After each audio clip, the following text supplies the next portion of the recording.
Here is an app called WarpCast, client for Farcaster.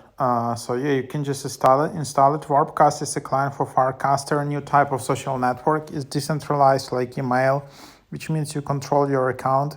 It's an ever-growing community of interesting, curious people from all over the world. Connect with others by creating a profile and posting public messages.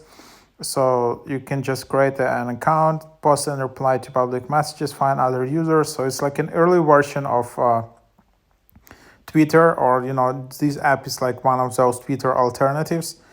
It's decentralized, meaning maybe it's just based on some of those protocols. Which like Blue Sky app is also based on one of those, and like all of that. So you can also just go and create a new wallet where you just need to enter your email, and then they will send you a confirmation email to verify. So yeah, try it out. Just interesting app, starts growing in the social media charts.